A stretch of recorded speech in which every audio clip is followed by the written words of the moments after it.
So last topic cover करने जा रहे हैं स्टाफिंग इंटरनेशनल ऑपरेशंस यूनिट 1 का।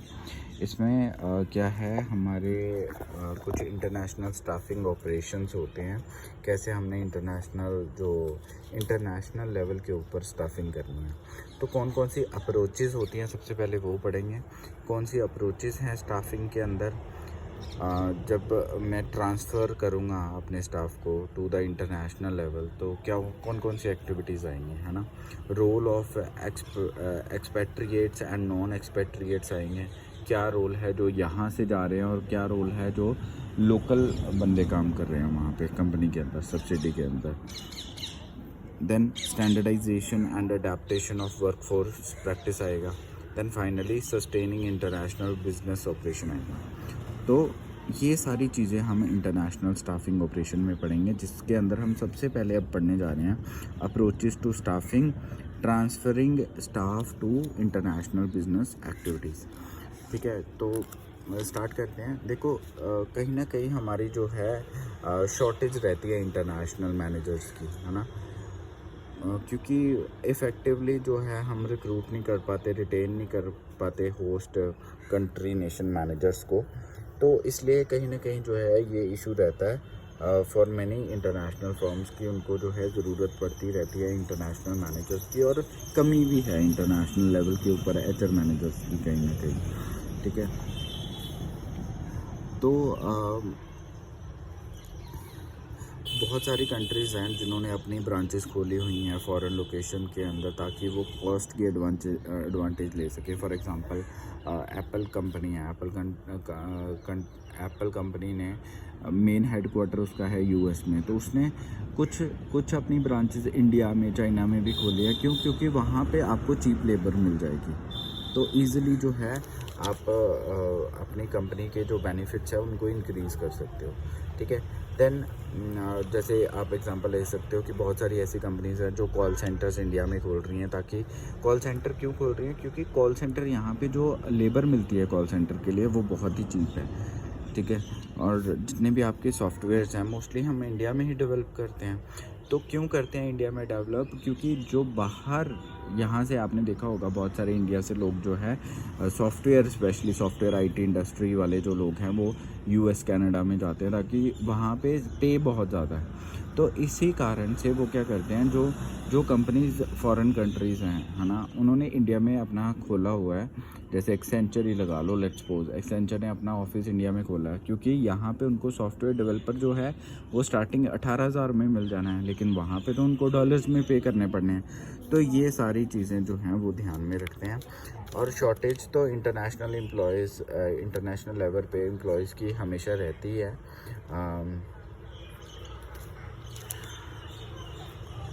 इसलिए जो है अलग अलग यूनिट जो हैं वो खोले जाते हैं। अब इसी के अंदर हमारा फर्स्ट पॉइंट आता है, कैसे हम स्टाफ को रिटेन करेंगे। Retaining staff, developing staff, retrenchment. तो ये कुछ पॉइंट्स हैं। सबसे पहले हम बात करते हैं रिटेनिंग स्टाफ की। रिटेनिंग स्टाफ में क्या आएगा हमारा, कि स्टाफ जो है बहुत ज़्यादा डिसअपॉइंट हो जाता है कई बार कुछ मल्टीपल शिफ्ट ड्यूटीज़ करने पे, या कोई उनका बहुत ज़्यादा स्ट्रिक्ट मैनेजर है, सुपरवाइज़र है, उनको अपॉर्चुनिटी नहीं अच्छी मिल रही। तो इन केस में जो है जो एम्प्लॉई है वो स्टाफ जो है वो छोड़ना चाहेगा, है ना, कंपनी को। तो ना ही कोई लॉयल होता है इतना, है ना, अपनी ऑर्गेनाइजेशन के लिए, कि वो ये सोचे कि ये वही कंपनी है जिसने मुझे फ़र्स्ट टाइम ऑफ़र दिया था जब मैं एक फ्रेशर था। तो वो कभी भी फ़र्स्ट जॉब को इम्पोर्टेंस जो है उस कंपनी को नहीं देते। तो जिसके कारण जो है जो स्टाफ है डिसपॉइंट होके अल्टीमेटली उसको अपनी जॉब को छोड़ देता है। ठीक है, तो रिटेन करना उसको बहुत ज़्यादा ज़रूरी है, उसको बचा के रखना बहुत ज़्यादा ज़रूरी है। देन आता है डेवलपिंग स्टाफ। डेवलपिंग स्टाफ में आता है कि हम होस्ट कंट्री नेशन, जो जहाँ पे, है ना, जहाँ पे हमारी सब्सिडरी है ना, हमारे ब्रांचेस हैं, हमारी होस्ट कंट्री उसको ही बोलेंगे। तो वहाँ पे क्या होता है, हम नेगलेक्ट कर जाते हैं होस्ट कंट्री नेशन मैनेजर्स को, और हम किस पे कंसंट्रेट करते हैं, हम सिर्फ कंसंट्रेट करते हैं हमारे पेरेंट कंट्री नेशन को। तो अगर पेरेंट कंट्री नेशन का मतलब है कि जहाँ पे उनका हेडक्वार्टर, तो सिर्फ हेडक्वार्टर पे ही फोकस करना, ये तो सही नहीं है कि उनके ही मैनेजर्स को हम ट्रेन करें, उनके ही मैनेजर्स को हम अपडेट करें, उनके ही स्किल्स को हम स्ट्रॉन्ग करें। तो हमें साथ के साथ ये भी ध्यान रखना पड़ेगा कि हम जो हमारे सब्सिडरीज़ हैं, हमारे यूनिट्स जो हमने खोले हैं अलग अलग जगह पे, उनको इक्वली हम जो है इम्पोर्टेंस दें और उनके भी स्किल्स को हम अपग्रेड करें। देन आता है रीट्रेंचमेंट। रीट्रेंचमेंट का असली मतलब जो होता है दैट इज़ कॉल्ड छांटी करना, है ना। हम क्या करते हैं, एक मिनट, हम क्या करते हैं कि एम्प्लॉयज़ जो होस्ट कंट्री नेशंस के एम्प्लॉयज़ हैं, वो मोस्टली हम जो है छांटी कर देते हैं, उनको हम निकाल देते हैं।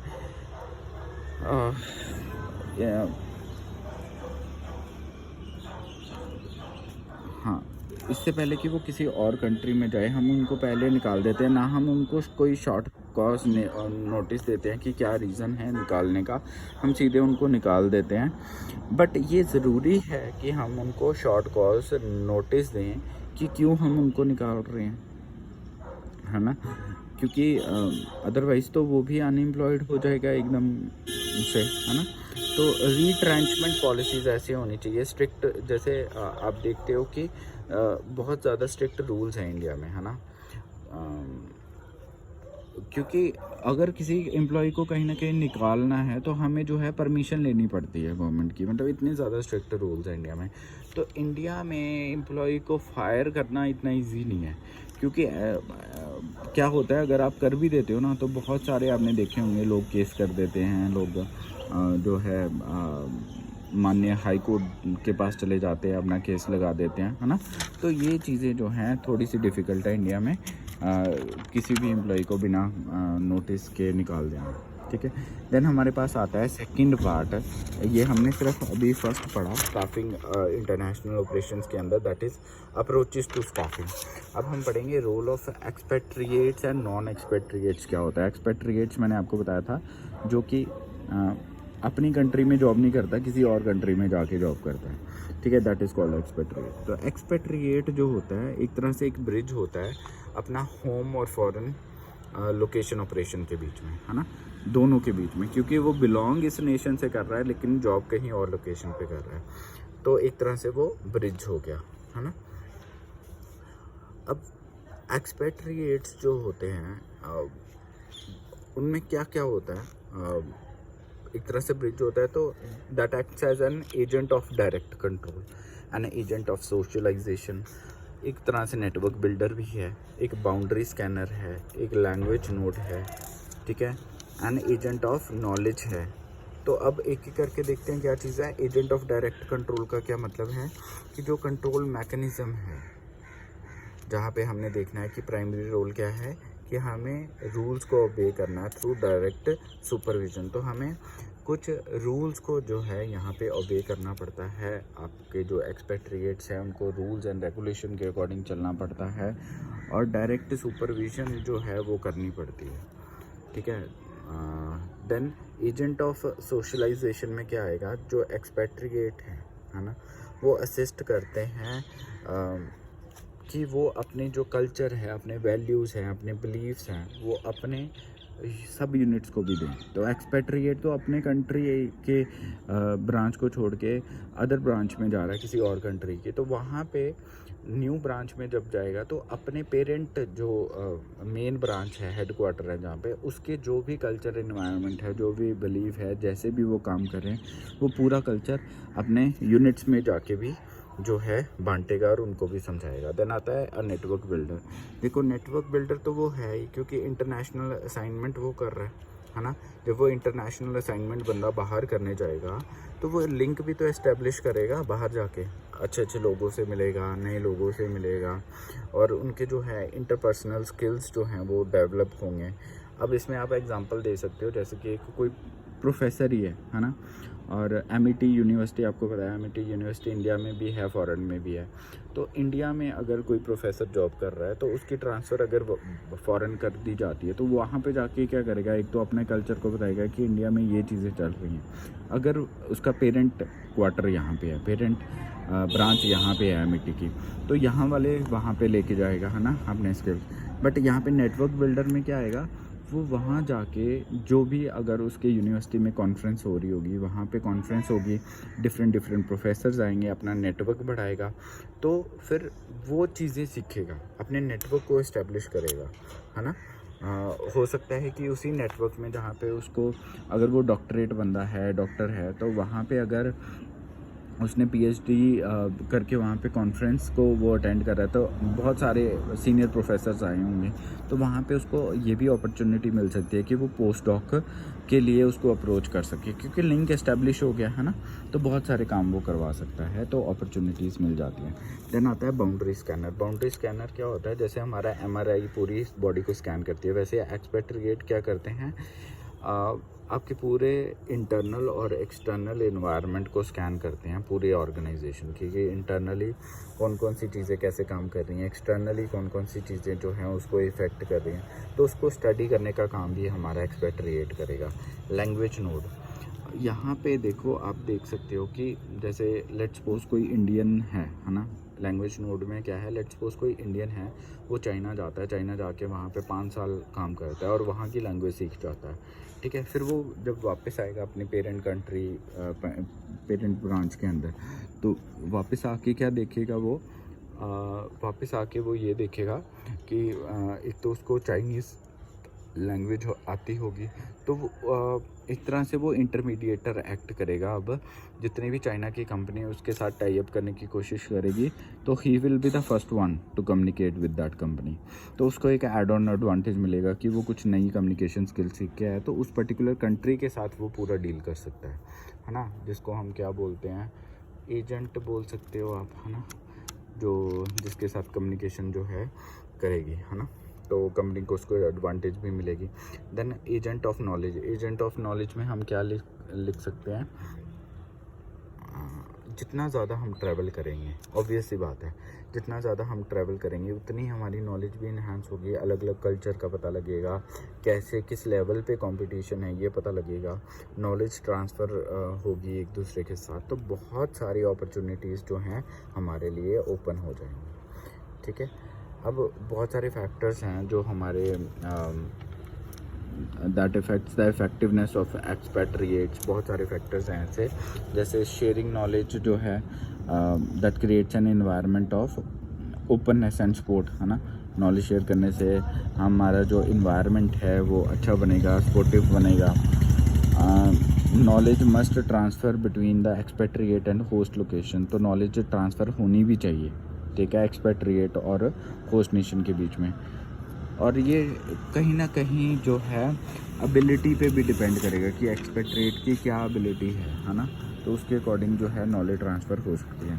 अब अगर मैं रोल की बात करूँ, नॉन एक्सपेट्रिएट की रोल की बात करूँ, तो हमारा जो है इस केस में हम क्या लिख सकते हैं कि international sales staff travel abroad to attend, हाँ, अभी बहुत सारे सेल्स स्टाफ हैं, है ना, वो अब्रॉड ट्रैवल करते हैं ताकि वो विज़िट कर सके फॉरेन एजेंट्स को, डिस्ट्रीब्यूट कर सके, है ना, न्यू प्रोडक्ट के बारे में बता सके क्लाइंट को, सेल्स के कॉन्ट्रैक्ट ले सकें, है ना, ये सारी चीज़ें हैं। अलायंस कर रहे हैं, अलायंस पार्टनरशिप कर रहे हैं, फॉरेन सप्लाई कर रहे हैं कुछ प्रोडक्ट को, तो ये जो है नॉन एक्सपेट्रिएट होता है रोल, मतलब मार्केटिंग करनी, मीटिंग करने जाना, ट्रैवल करना फॉर सम ट्रेड अफेयर हो रही है कोई, वहाँ पे ट्रैवल करना, अपने सेल को अपने प्रोडक्ट को सेल करने जाना, मार्केटिंग करनी, वो सब कुछ, ठीक है।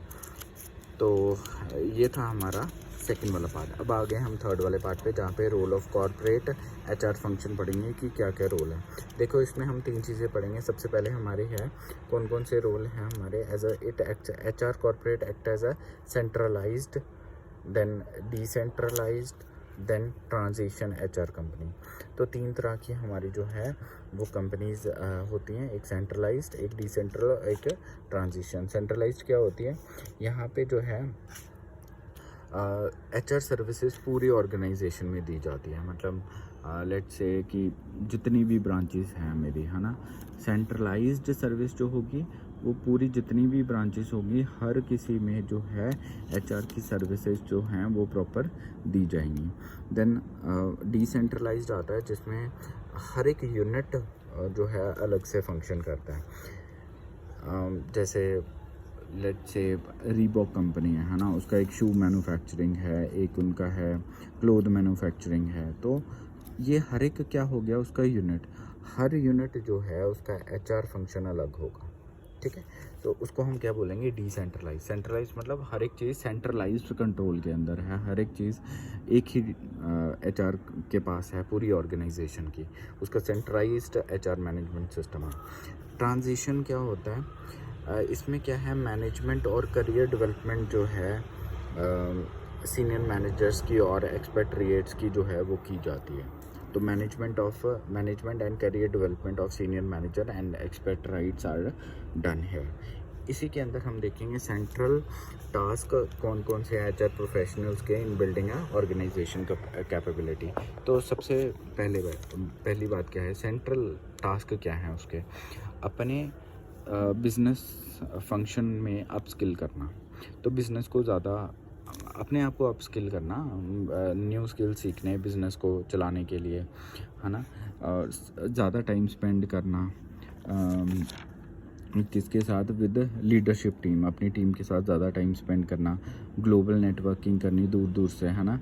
ये एक बेस्ट प्रैक्टिस है ताकि वो अपनी कैपेबिलिटी को इंटरनेशनल लेवल के ऊपर लेके जा सकें और ऑपरेट कर सकें, ठीक है। देन हमारे पास आता है next part, that is standardization and adaptation of work practice. इसमें हम क्या लिख सकते हैं कि हमारे 3 चैलेंजेस आते हैं मेन इस काम में, स्टैंडर्डाइजेशन या अडेप्टेशन ऑफ वर्क प्रैक्टिस में। सबसे पहले है diverse workforce and MNCs strategies to manage diversity. Then आता है strategies adopted by MNCs to manage diversity and finally हमारे पास आता है awareness of host country environment, ठीक है। तो हम सबसे पहले देखते हैं standardization and adaptation of work practice क्या होता है। देखो हमें कुछ जो है हमारे पास एक इंटरनेशनल लेबर ऑर्गेनाइजेशन है ना, उसने कुछ रूल्स को सेट किया हुआ है जो कि हर किसी नेशन को फॉलो करने पड़ेंगे, ठीक है। तो उन रूल्स को हर एमएनसी, हर कंपनी जो है वो फॉलो करेगी। देन स्टैंडर्डाइजेशन या अडेप्टेशन चॉइस क्या होती है, जो कि कुछ चैलेंजेस हमारे को जो है मल्टीनेशनल कंपनीज में के अंदर देते हैं। जैसे डाइवर्स वर्कफोर्स होता है वहाँ पे, है ना, बहुत सारे अलग अलग तरह के लोग हैं। एमएनसी को की कुछ स्ट्रैटेजीज़ हैं, उनके डाइवर्सिटी को मैनेज करना है, किस तरह के हमारे जो हैं होस्ट कंट्री के जहाँ पे हम जा रहे हैं वहाँ पे पॉलिटिकल, सोशल या कल्चरल या टेक्नोलॉजिकल इन्वायरमेंट कैसा है वहाँ का, स्टैंडर्डाइजेशन ऑफ लैंग्वेज क्या कौन सी है जो यूज़ करनी है। तो सबसे पहले इसमें हम देखेंगे diverse workforce and MNC strategies to manage diversity. देखो MNC should know how to should know the way to deal with other culture. तो कैसे एमएनसी को पता होना चाहिए कि जहाँ पे वो यूनिट खोल रहा है अपना, है ना, वहाँ के लोगों से कैसे डील करना है, उसके कल्चर को कैसे मैनेज करना है ना। तो इस चीज़ का जो है हमें ध्यान रखना पड़ेगा। उसके अलावा हमें डाइवर्स वर्कफोर्स का मतलब क्या है, इस केस में हमारा डाइवर्स वर्कफोर्स का मतलब है कि जो मल्टी रेशियल है, मल्टी एथनिक है, मल्टी लिंगुअल है ना, मल्टीपल लैंग्वेज जहाँ पे बोली जाती है, मल्टीपल एथिक्स हैं वहाँ पे, है ना। एथिक्स मतलब हमारी जो हमारे संस्कार हैं, है ना, मल्टीपल हैं। तो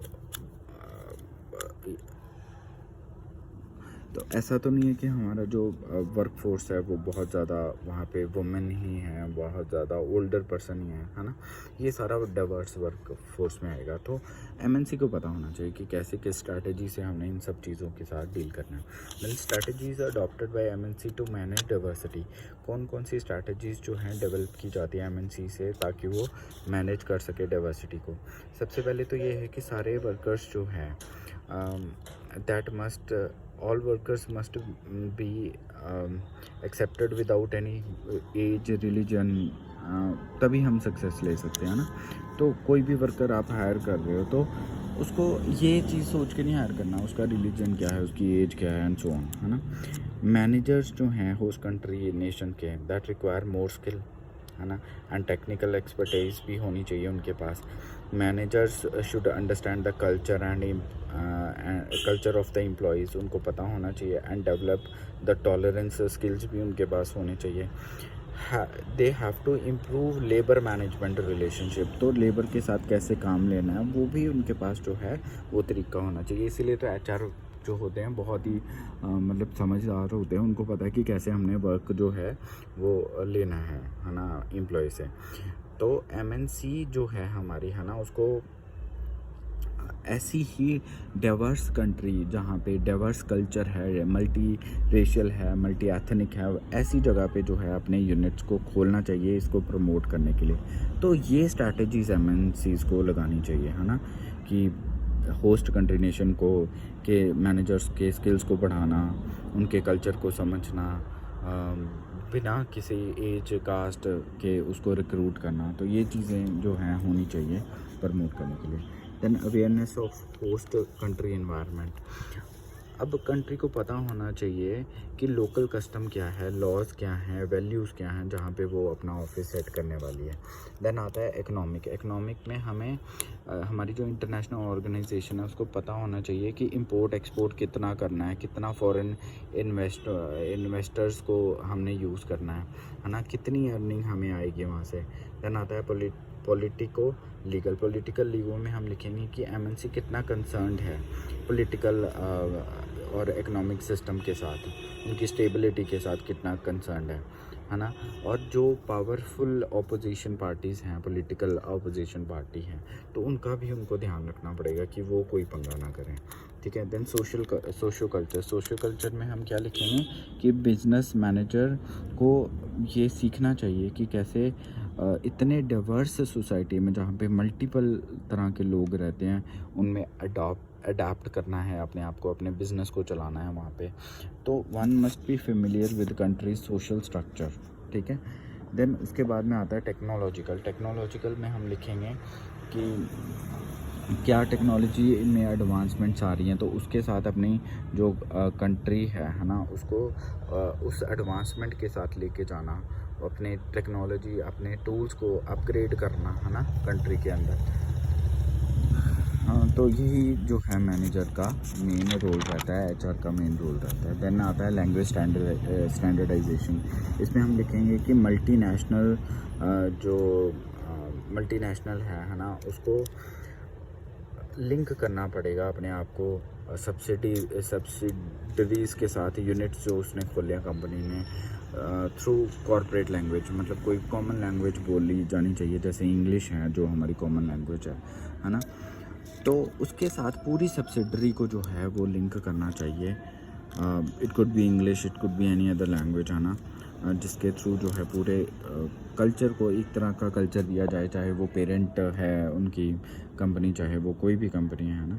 one has to learn this language ताकि वो इंश्योर कर सके कि बेटर करियर डेवलपमेंट जो है वो हो रही है, ठीक है।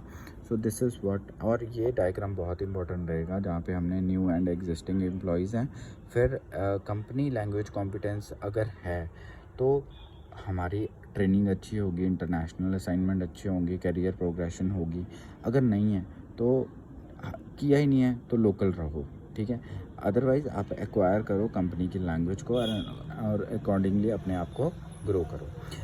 अब ये हमने 4 पॉइंट्स यहाँ पे पढ़े। अब नेक्स्ट वाला पॉइंट हम नेक्स्ट वीडियो में कवर करते हैं, क्योंकि ये वीडियो काफ़ी लंबी हो चुकी है और इसमें काफ़ी ज़्यादा पॉइंट्स भी हैं हमारे, ठीक है। तो टेक केयर।